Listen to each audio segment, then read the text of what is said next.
ನಮಸ್ಕಾರ ಆಕಾಂಕ್ಷಿಗಳೇ, ಸ್ಪರ್ಧಾ Vinay educator news paper analysis ಕ್ಲಾಸಿಗೆ ಎಲ್ಲರಿಗೂ ಆತ್ಮೀಯ ಸ್ವಾಗತ. ಯುಪಿಎಸ್ಸಿ ಮತ್ತು ಕೆಪಿಎಸ್ಸಿ ಮುಖ್ಯ ಪರೀಕ್ಷೆಗಳಿಗೆ ಸಿದ್ಧರಾಗುತ್ತಿರುವ ನಮಗೆಲ್ಲರಿಗೂ ಇಂದಿನ ಕ್ಲಾಸ್ ಬಹಳ ಮುಖ್ಯ.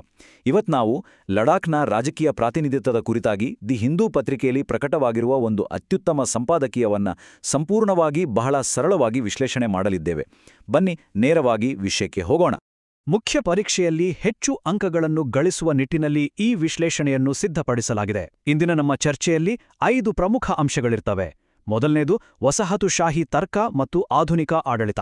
ನಂತರ ಜಿಲ್ಲೆಗಳು ವರ್ಸಸ್ ಪ್ರಜಾಪ್ರಭುತ್ವ, ಈಶಾನ್ಯ ರಾಜ್ಯಗಳ ನಿದರ್ಶನಗಳು, ಆರ್ಥಿಕ ಮಿಥ್ಯಗಳು ಹಾಗೂ ಆಯಕಟ್ಟಿನ ಅಗತ್ಯತೆಗಳು, ಮತ್ತು ಕೊನೆಯದಾಗಿ 6ನೇ ಶೆಡ್ಯೂಲ್ ಹಾಗೂ ನೀತಿಶಾಸ್ತ್ರ.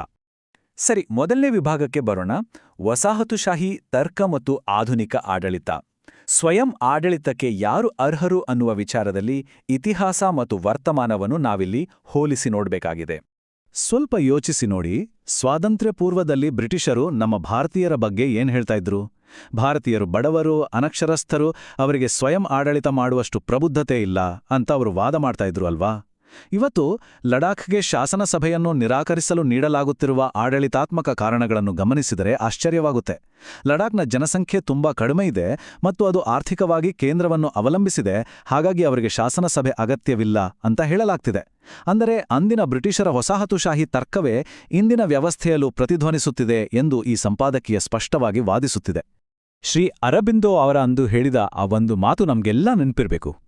ಪೂರ್ಣ ಸ್ವರಾಜ್ ಅಥವಾ ಸಂಪೂರ್ಣ ಸ್ವಯಂ ಆಡಳಿತ ಅನ್ನೋದು ನಮ್ಮ ಘನತೆ ಮತ್ತು ರಾಷ್ಟ್ರೀಯತೆಯ ವಿಷಯ ಅಂತ ಅವರು ಹೇಳಿದ್ರು. ಭಾರತದ ಐತಿಹಾಸಿಕ ಹೋರಾಟವು ಘನತೆಯಿಂದ ಹೇಗೆ ಬೇರೂರಿತ್ತೋ, ಇಂದು ಲಡಾಖ್ನ ಪ್ರಸ್ತುತ ಹೋರಾಟವೂ ಕೂಡ ಮೂಲಭೂತವಾಗಿ ಇದೇ ರೀತಿಯ ರಾಷ್ಟ್ರೀಯ ಒಗ್ಗಟ್ಟು ಮತ್ತು ಘನತೆಗೆ ಸಂಬಂಧಪಟ್ಟಿದೆ. ಮುಂದಿನ ವಿಭಾಗ ಜಿಲ್ಲೆಗಳು ವರ್ಸಸ್ ಪ್ರಜಾಪ್ರಭುತ್ವ. ಆಡಳಿತಶಾಹಿ ಅಗತ್ಯಗಳು ಹಾಗೂ ರಾಜಕೀಯ ಹಕ್ಕುಗಳ ನಡುವಿನ ವ್ಯತ್ಯಾಸವನ್ನ ನಾವಿಲ್ಲಿ ಸೂಕ್ಷ್ಮವಾಗಿ ಗಮನಿಸಬೇಕು. ನಿಮಗೆಲ್ಲ ಗೊತ್ತಿರುವ ಹಾಗೆ ಶಾಸಕಾಂಗ ಅಧಿಕಾರದ ಬದಲಿಗೆ ಇತ್ತೀಚೆಗೆ ಲಡಾಖ್ನಲ್ಲಿ 5 ಹೊಸ ಆಡಳಿತಾತ್ಮಕ ಜಿಲ್ಲೆಗಳನ್ನು ಘೋಷಿಸಲಾಗಿದೆ.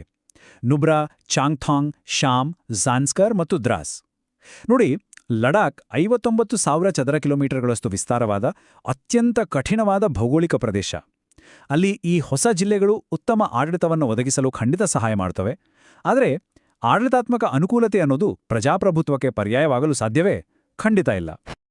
ಆಕಾಂಕ್ಷಿಗಳೇ, ಮುಖ್ಯ ಪರೀಕ್ಷೆಯ ದೃಷ್ಟಿಯಿಂದ ನೀವಿಲ್ಲಿ ಆಡಳಿತಾತ್ಮಕ ಮತ್ತು ಪ್ರಜಾಸತ್ತಾತ್ಮಕ ವ್ಯವಸ್ಥೆಯ ನಡುವಿನ ವ್ಯತ್ಯಾಸವನ್ನು ಸ್ಪಷ್ಟವಾಗಿ ಅರ್ಥಮಾಡಿಕೊಳ್ಳಬೇಕು.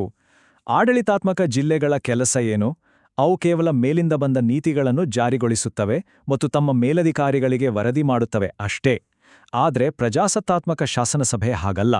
ಅದು ಆ ಭಾಗದ ಜನರ ಭವಿಷ್ಯವನ್ನು ರೂಪಿಸುತ್ತದೆ, ಸ್ಥಳೀಯರ ಭೂಮಿ ಮತ್ತು ಸಂಸ್ಕೃತಿಯನ್ನು ರಕ್ಷಿಸುತ್ತದೆ. ಎಲ್ಲಕ್ಕಿಂತ ಮುಖ್ಯವಾಗಿ ಅದು ನೇರವಾಗಿ ನಾಗರಿಕರಿಗೆ ಉತ್ತರದಾಯಿಯಾಗಿರುತ್ತದೆ. ಕೇವಲ ಆಡಳಿತಾತ್ಮಕ ಕಚೇರಿಗಳು ಸ್ಥಳೀಯ ರಾಜಕೀಯ ಹಕ್ಕಿಗೆ ಎಂದಿಗೂ ಸಮನಾಗಲಾರವು. ಈಗ 3ನೇ ವಿಭಾಗಕ್ಕೆ ಹೋಗೋಣ. ಈಶಾನ್ಯ ರಾಜ್ಯಗಳ ನಿದರ್ಶನಗಳು ಹಾಗೂ ಗಡಿ ಪ್ರದೇಶಗಳ ಸಬಲೀಕರಣ. ಗಡಿ ಪ್ರದೇಶಗಳು ಭದ್ರತೆಯ ದೃಷ್ಟಿಯಿಂದ ಬಹಳ ಸೂಕ್ಷ್ಮವಾಗಿವೆ. ಹಾಗಾಗಿ ಅಲ್ಲಿ ಶಾಸನಸಭೆ ಬೇಡ ಅನ್ನೋ ವಾದವನ್ನು ಎದುರಿಸಲು ನಮ್ಮ ಈಶಾನ್ಯ ರಾಜ್ಯಗಳ ಇತಿಹಾಸ ಬಹಳ ದೊಡ್ಡ ಸಾಕ್ಷಿಯಾಗಿದೆ. ಈ ಅಂಕಿಅಂಶಗಳನ್ನು ಒಮ್ಮೆ ಗಮನಿಸಿ. ನಾಗಾಲ್ಯಾಂಡ್, ಸಿಕ್ಕಿಂ, ಮಿಜೋರಾಂ ಮತ್ತು ಅರುಣಾಚಲ ಪ್ರದೇಶಗಳಿಗೆ ರಾಜ್ಯದ ಸ್ಥಾನಮಾನ ನೀಡಿದಾಗ ಅವುಗಳ ಜನಸಂಖ್ಯೆ ಎಷ್ಟಿತ್ತು? ಕೇವಲ 2 ರಿಂದ 6 ಲಕ್ಷದ ಆಸುಪಾಸಿನಲ್ಲಿತ್ತು. ಆಯಕಟ್ಟಿನ ಸೂಕ್ಷ್ಮತೆ, ಅತಿ ಕಡಿಮೆ ಜನಸಂಖ್ಯೆ ಅಥವಾ ಆರ್ಥಿಕ ಅವಲಂಬನೆ ಯಾವುದೂ ಕೂಡ ಈ ಗಡಿ ಪ್ರದೇಶಗಳಿಗೆ ಪ್ರಜಾಸತ್ತಾತ್ಮಕ ಹಕ್ಕುಗಳನ್ನು ನೀಡುವುದಕ್ಕೆ ಅಡ್ಡಿಯಾಗಲಿಲ್ಲ. ಚೀನಾದೊಂದಿಗೆ ಅತಿ ದೊಡ್ಡ ಗಡಿಯನ್ನು ಹಂಚಿಕೊಂಡಿರುವ ಅರುಣಾಚಲ ಪ್ರದೇಶಕ್ಕೂ ರಾಜ್ಯದ ಸ್ಥಾನಮಾನ ನೀಡಲಾಯಿತು ಅನ್ನೋದನ್ನು ನಾವಿಲ್ಲಿ ಮರೆಯುವಂತಿಲ್ಲ. ಗಡಿಭಾಗದ ಜನರನ್ನು ಕೇವಲ ಆಡಳಿತಶಾಹಿ ಅಥವಾ ಮಿಲಿಟರಿ ಬಲದಿಂದ ಮಾತ್ರ ಹಿಡಿದಿಟ್ಕೊಳ್ಳಲು ಸಾಧ್ಯವಿಲ್ಲ ಎಂಬುದನ್ನು ಅಂದಿನ ಭಾರತ ಬಹಳ ಚೆನ್ನಾಗಿ ಅರ್ಥಮಾಡಿಕೊಂಡಿತ್ತು. ಆಯಕಟ್ಟಿನ ಗಡಿ ಪ್ರದೇಶಗಳಿಗೆ ಕೇವಲ ಸಬ್ಸಿಡಿಗಳು ಅಥವಾ ಸೇನೆಯಷ್ಟೇ ಅಲ್ಲ, ಸಾಂವಿಧಾನಿಕ ಸಬಲೀಕರಣದ ಅಗತ್ಯವಿದೆ. ಆಗ ಮಾತ್ರ ಅವರು ರಾಷ್ಟ್ರದ ರಕ್ಷಣೆಯಲ್ಲಿ ಹೆಮ್ಮೆಯಿಂದ ಮತ್ತು ಬದ್ಧತೆಯಿಂದ ಪಾಲ್ಗೊಳ್ತಾರೆ ಎನ್ನುವುದು ಈ ಸಂಪಾದಕೀಯದ ಮುಖ್ಯವಾದ. 4ನೇ ವಿಭಾಗ ಆರ್ಥಿಕ ಮಿಥ್ಯಗಳು ಹಾಗೂ ಆಯಕಟ್ಟಿನ ಅಗತ್ಯಗಳು. ಇಲ್ಲಿ ನಾವು ಸಂಪನ್ಮೂಲ ನಿರ್ವಹಣೆ ಮತ್ತು ಪ್ರಾತಿನಿಧ್ಯತೆ ಬಗ್ಗೆ ಚರ್ಚಿಸಲಿದ್ದೇವೆ. ಲಡಾಖ್ ಆರ್ಥಿಕವಾಗಿ ಸ್ವಾವಲಂಬಿಯಲ್ಲ, ಹಾಗಾಗಿ ಅದಕ್ಕೆ ಶಾಸನಸಭೆ ಬೇಡ ಅನ್ನೋ ವಾದವಿದೆಯಲ್ಲ, ಅದು ಸಾಂವಿಧಾನಿಕವಾಗಿ ಸಂಪೂರ್ಣ ತಪ್ಪು. ನಮ್ಮ ಭಾರತದ ಒಕ್ಕೂಟ ವ್ಯವಸ್ಥೆಯೇ ಸಾಂವಿಧಾನಿಕ ಸಂಪನ್ಮೂಲಗಳ ಮರುಹಂಚಿಕೆಯ ಮೇಲೆ ನಿಂತಿದೆ. ಉತ್ತರ ಪ್ರದೇಶ್, ಬಿಹಾರ ಮತ್ತು ಅಸ್ಸಾಂನಂತಹ ದೊಡ್ಡ ರಾಜ್ಯಗಳು ಕೂಡ ತಮ್ಮ ಅಭಿವೃದ್ಧಿಗಾಗಿ ಕೇಂದ್ರದ ಅನುದಾನವನ್ನೇ ನಂಬಿಕೊಂಡಿದೆ. ಹೀಗಿರುವಾಗ ಪ್ರಜಾಸತ್ತಾತ್ಮಕ ಪ್ರಾತಿನಿಧ್ಯ ಬೇಕೆಂದ್ರೆ ನೀವು ಆರ್ಥಿಕವಾಗಿ ಲಾಭದಲ್ಲಿರಬೇಕು ಅಂತ ಷರತ್ತು ಹಾಕುವುದು ಎಷ್ಟು ಸರಿ? ನೆನ್ಪಿರ್ಲಿ, ಪ್ರಜಾಪ್ರಭುತ್ವವು ಲಾಭದಾಯಕತೆಯ ಮೇಲಿನ ಪ್ರತಿಫಲ ಖಂಡಿತ ಅಲ್ಲ. ಅದರ ಜೊತೆಗೆ ಲಡಾಖ್ ಆರ್ಥಿಕವಾಗಿ ಮಹತ್ವದ್ದಲ್ಲ ಅನ್ನೋದು ಕೂಡ ಅಪ್ಪಟ ಸುಳ್ಳು. ಯಾಕೆ ಗೊತ್ತಾ?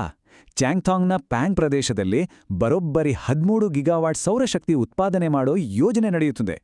ಇಂತಹ ಬೃಹತ್ ನವೀಕರಿಸಬಹುದಾದ ಇಂಧನ ಯೋಜನೆಗಳು ಅಲ್ಲಿಗೆ ಬರುತ್ತಿರುವಾಗ ಆ ಪ್ರದೇಶವನ್ನು ನಿರ್ವಹಿಸಲು ಸ್ಥಳೀಯ ರಾಜಕೀಯ ಪ್ರಾತಿನಿಧ್ಯ ಅತ್ಯಗತ್ಯವಾಗುತ್ತದೆ. ಲಡಾಖ್ನ ಇಂಧನ ಭವಿಷ್ಯಕ್ಕಾಗಿ ಸುಮಾರು 50,000 ಕೋಟಿ ರೂಪಾಯಿಗಳ ಬೃಹತ್ ಹೂಡಿಕೆಯಾಗ್ತಿದೆ. ಊಹಿಸಿ ನೋಡಿ. ಈ ಹೂಡಿಕೆ ಭವಿಷ್ಯದಲ್ಲಿ ಅಪಾರವಾದ ವಾರ್ಷಿಕ ಆದಾಯವನ್ನು ತರುವ ಸಾಮರ್ಥ್ಯ ಹೊಂದಿದೆ. ಅಂದ್ರೆ ಲಡಾಖ್ ಕೇವಲ ಮಂಜುಗಡ್ಡೆಯ ಮರುಭೂಮಿಯಲ್ಲ, ಅದು ಭಾರತದ ಭವಿಷ್ಯದ ಇಂಧನ ಭದ್ರತೆಯ ಕೇಂದ್ರ ಬಿಂದು. ಹಾಗಾದ್ರೆ ನಮಗಿಲ್ಲಿ ಮೂಡುವ ಅತಿ ದೊಡ್ಡ ಪ್ರಶ್ನೆ, ಈ ಬೃಹತ್ ಅಭಿವೃದ್ಧಿಯ ನಿಯಮಗಳನ್ನು ಯಾರು ನಿರ್ಧರಿಸಬೇಕು? ಅಲ್ಲಿನ ಚಾಂಗ್ಪಾ ಅಲೆಮಾರಿಗಳ ಮೇಯಿಸುವ ಹಕ್ಕುಗಳು, ಅಲ್ಲಿನ ವಿಶಿಷ್ಟ ಪರಿಸರದ ಮಿತಿಗಳು ಮತ್ತು ಮುಂದಿನ ಪೀಳಿಗೆಯ ಸುಸ್ಥಿರತೆಯ ಬಗ್ಗೆ ಯಾರು ತೀರ್ಮಾನ ತೆಗೆದುಕೊಳ್ಳಬೇಕು? ಈ ಸೂಕ್ಷ್ಮ ನಿರ್ಧಾರಗಳನ್ನು ಕೇವಲ ದೆಹಲಿಯಿಂದ ಬಂದ ಒಬ್ಬ ಜಿಲ್ಲಾಧಿಕಾರಿಯಿಂದ ತೆಗೆದುಕೊಳ್ಳಲು ಸಾಧ್ಯವಿಲ್ಲ. ಭವಿಷ್ಯದ ದೀರ್ಘಾವಧಿಯ ಪ್ರಾದೇಶಿಕ ಅಭಿವೃದ್ಧಿಯನ್ನು ನಿರ್ವಹಿಸಲು ಜನರ ಧ್ವನಿಯಾಗಿರುವ ಶಾಸನಸಭೆಯೊಂದರ ಅಸ್ತಿತ್ವ ಬಹಳ ಮುಖ್ಯ. ಕೊನೆಯದಾಗಿ 5ನೇ ವಿಭಾಗ, 6ನೇ ಶೆಡ್ಯೂಲ್ ಹಾಗೂ ನೀತಿಶಾಸ್ತ್ರ. ಇದು ನಿಮ್ಮ ಜನರಲ್ ಸ್ಟಡೀಸ್ನ ಎಥಿಕ್ಸ್ ಪೇಪರ್ಗೆ ಬಹಳ ಮುಖ್ಯವಾದ ವಿಚಾರ.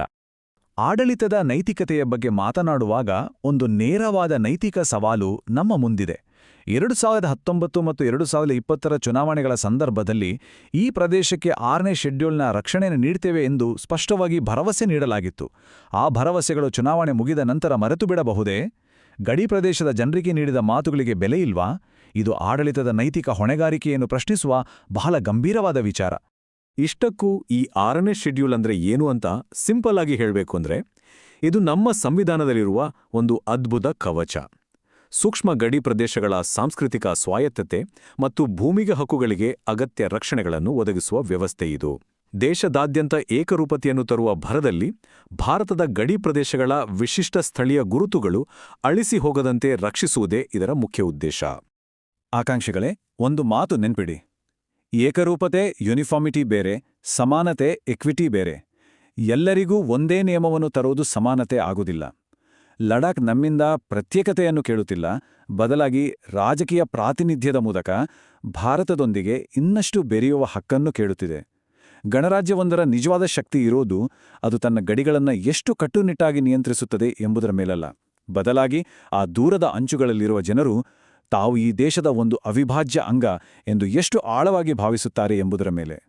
ಮುಖ್ಯ ಪರೀಕ್ಷೆಯ ಉತ್ತರ ಬರೆಯುವಾಗ ಈ ಪ್ರಚೋದನಕಾರಿ ಪ್ರಶ್ನೆಯನ್ನು ನಿಮ್ಮ ಮನಸ್ಸಿನಲ್ಲಿಟ್ಕೊಳ್ಳಿ. ನಿಜವಾದ ಪ್ರಜಾಸತ್ತಾತ್ಮಕ ಏಕೀಕರಣ ಅಂದ್ರೆ ಏನು? ಅದು ಕೇವಲ ಏಕರೂಪದ ಆಡಳಿತಶಾಹಿಯನ್ನು ಹೇರುವುದೇ, ಅಥವಾ ಅವರ ಪ್ರಾದೇಶಿಕ ವಿಶಿಷ್ಟತೆಯನ್ನು ಗೌರವಿಸಿ ಧೈರ್ಯದಿಂದ ಅಳವಡಿಸಿಕೊಳ್ಳುವುದೇ? ಈ ಪ್ರಶ್ನೆಯ ಮೂಲಕ ಲಡಾಖ್ನ ಸಾಂವಿಧಾನಿಕ ಹಕ್ಕುಗಳ ಕುರಿತಾದ ಸಂಪೂರ್ಣ ಚಿತ್ರಣವನ್ನು ನಾವು ಅರ್ಥ ಮಾಡಿಕೊಂಡಿದ್ದೇವೆ. ಈ ವಿಶ್ಲೇಷಣೆ ನಿಮ್ಮ ಪರೀಕ್ಷಾ ಸಿದ್ಧತೆಗೆ ಬಹಳ ನೆರವಾಗಲಿದೆ ಎಂದು ಭಾವಿಸುತ್ತೇನೆ. ಸ್ಪರ್ಧಾ ವಿನಯದೊಂದಿಗೆ ನಿಮ್ಮ ಓದುವಿಕೆ ನಿರಂತರವಾಗಿರಲಿ. All the best.